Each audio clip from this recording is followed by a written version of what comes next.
So we thought it's better to close some parks in order to maintain as many open in a good experience as possible. So we're leaving 230 open, sort of business as usual, but we are unfortunately recommending closure of 48 parks. And the list was not developed with any sense of the value of that park. That is to say, they're all treasures.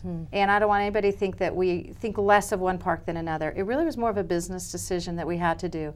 If you close a park, first of all, can you close it? Physically, can you close it? Because some of our parks are so big, you just can't. But the other issue was, is if you close it, will you save anything? Because some of our parks make a lot of revenue. And so if we were closing parks with a lot of revenue, then it didn't make any sense. And apart from the closure, excuse the interruption, but you know, as someone who has a coastal district, including Santa Cruz County, there's also concern about scaling back or eliminating lifeguard protection. What's the plan again there, just so our viewers know? In certain areas where we didn't do a lot of closures because the parks were revenue generators, this is particularly true in San Diego and Orange County, but somewhat here in Northern California, we're reducing lifeguard services. Our seasonal budget's been cut by about half.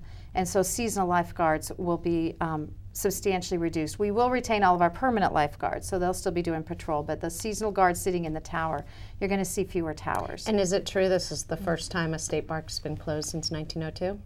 I think so. Yeah. And also, I mean, I'd love for you to chime in and react here, at least according to the San Jose Mercury, and I'm not sure if this is, you can tell me if this is entirely accurate, but actually all of these closures of these 48 parks only result in 1/10% of dealing with the deficit problem. The $13 million figure that Ruth described is a significant amount given the scaled back budget that she and her folks work with today. But in terms of the $14 billion problem we're trying to solve at the state level, it's really not a significant amount of money. And I would argue that it's sort of penny wise and pound foolish. The irony in this conversation is that if we're in difficult economic times and people have a few less dollars in their pockets, if ever they need an affordable place to go with their families, it's during those tough times.